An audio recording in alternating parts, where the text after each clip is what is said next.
What's up, YouTube? This is Too Raw for TV. So before I get into this video, I want to give a big shout out to the brother Trey Brown for the donation to the channel via the Cash App. I saw your video request, and I'll probably take care of that tomorrow, that video request tomorrow. So much respect to you for showing love to the channel. So this is something that needs to be said, right? Remember how during the playoffs last year, how much love Nikola Jokic got from the mainstream sports media and social media, and ultimately the player that many people feel like should have won another MVP award. And in hindsight, I have to agree, I was wrong. He probably should have won the MVP award. It would have been his third. He led the Denver Nuggets to their first ever NBA championship. The first ever championship, period. It's the first time that they had been to a final series since 1976, when they were playing in the last ABA series, which was won by the New York Nets, led by Julius Erving, the doctor. And I believe for the Denver Nuggets at that time, the star was Skywalker David Thompson, but they didn't win. Never been to an NBA Finals before this year. I think they only had been to one other Western Conference Finals? Or maybe two other. I know 1985. I think they went to maybe one other. That might have been 2009. But anywho, you don't really hear them talk about Nikola Jokic anymore. Not like that. And I don't understand why. Because he's the best player on the reigning NBA champions. But you notice, in this new age, watered down, fickle, players' allegiance to LeBron James and clutch sports media. If you play for a small market, you win a championship, they won't acknowledge you. They won't acknowledge you. The only reason why they gave Kawhi Leonard any love was because the media was betting on Kawhi joining the Lakers. But once that didn't happen, and he pulled the wool over everybody's eyes, just about everybody's eyes, and joined the Clippers, then all of a sudden he became persona non grata. Now, don't get me wrong, I have also soured on Kawhi, not because he didn't go to the Lakers, but because of the fact that I understand that he has a problem with his knee, but I don't like the fact that I think he load manages too much, and I don't like a lot of his leadership intangibles. You know what I mean? Or lack of leadership, whatever you want to put it. But that's what they do. So, Nikola Jokic, you see this graphic, right? So 5 times in LeBron James' career, he's led his team in points, rebounds, and assists. That's very, very impressive that he's done that 5 different times in his career. But Jokic has done it 6 times in his career. 6 times, ladies and gentlemen. 6 times. As a matter of fact, think about this. LeBron, going into his 21st season, so I'm not going to count this year, but more than likely he's not going to do it this year. More than likely AD's going to lead team in rebounds. But if you want to include this season, so that means 21 years.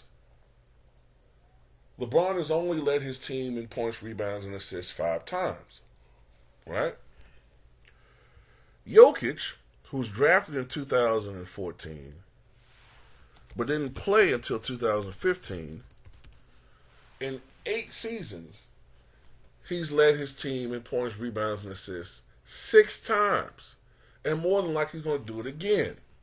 Not to mention the fact that right now as I speak, Jokic, who just a couple of years ago only had 64 career triple-doubles, now is tied with LeBron James and Jason Kidd. I think it's a three-way tie for fifth place or fourth. Let me think. Number one is Russell Westbrook, 198. Number two is Oscar Robertson, 181. Number three is Magic Johnson, 138. So number four is, yes, they're tied for fourth. It's a three-way tie for fourth between Jason Kidd, LeBron James, and Nikola Jokic. And more than likely, barring injury, Nikola Jokic and his productivity, he's going to pass LeBron. He's going to move a little bit past him on that list. And the way he's going to pass Magic. And I don't know where he's going to end up at, but he could conceivably, get close to Russ, if not pass him. Conceivably. I don't know how long he's going to play. Because Russ doesn't get triple-doubles like he used to. And another thing I want to bring up. You remember back in the day, they used to always talk about PER rating? PER rating. LeBron had the second highest PER rating ever. PER rating. It was a measurement of how great a player is, his impact. Well, it's funny because now LeBron has slipped to third all-time in PER rating behind Nikola Jokic. Jokic now is second all-time in PER rating.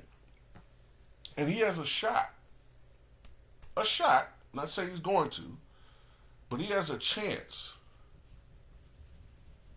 to catch up to and surpass Michael Jordan in PER rating. Now, having said that, you always got to look forward to a player's downside where his PER rating is going to drop. So even if his peak puts him ahead of Mike, he may still drop down below Mike before everything's said and done. But the fact that they don't even talk about that anymore, why is that? They don't talk about PER rating. They don't talk about triple-doubles. Why is that? Because it doesn't benefit their guy right now. Back in the day, before the rise of Russell Westbrook and James Harden and other guys like that, Jokic, they always said LeBron was a triple-double waiting to happen. Mr. Triple-double. But then, what LeBron could do in theory at 6'9" and 250, 260, 270, Russell Westbrook at 6'3" and 195 pounds was doing in reality. And not only did he do it for several games, but he averaged a triple-double not just for 1 year, the first time in 55 years, not just 2 years, not just thrice, but he did it 4 separate times in his NBA career. 4 separate times. By the way, last year Nikola Jokic became the first center. Who am I talking about? The first player, not center, the first player in NBA history to lead the playoffs in scoring, rebounding, and assists. No one had ever done that before. As a matter of fact, I believe he's the first player since, I think it's George McGinnis in the ABA. It might have been like 1970, 71, one of those years. He's the first player since George McGinnis in the ABA to even average, I think, 28, 10, and 5 in the playoffs or the postseason. So I gotta be honest with you, man. Everybody keeps talking about LeBron. I've been resisting Nikola Jokic. But I think he's more dominant than LeBron, man. I think he's more dominant. I mean, look at it. He's a better free throw shooter. He's a better rebounder. He's a better post player. He's a better mid-range shooter. He's a better three-point shooter. He's just as good a passer. He's putting up better numbers.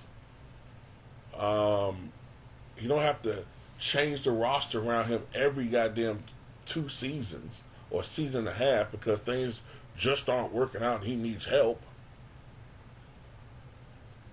You know, and last year, wasn't he the only, matter of fact, hasn't he been the only superstar on that team? Whereas LeBron, he's played with half the damn superstars in the league. So, anyway, you know, it is what it is. By the way, another reason why you're not hearing much about Nikola Jokic is because they don't want certain guys to capture to LeBron. Okay? That's why you're not going to hear. I predict something. You're not going to hear as much about Nikola Jokic because they don't want the campaign for 3 MVPs to really get off the floor. Okay? They already killed it with Giannis. They always downplay him. So I predict that you're not going to hear as much about Jokic as you did last year. You're just not. Because they don't want nobody catching up to their guy. A lot of people think I'm paranoid with that, but the evidence is out there.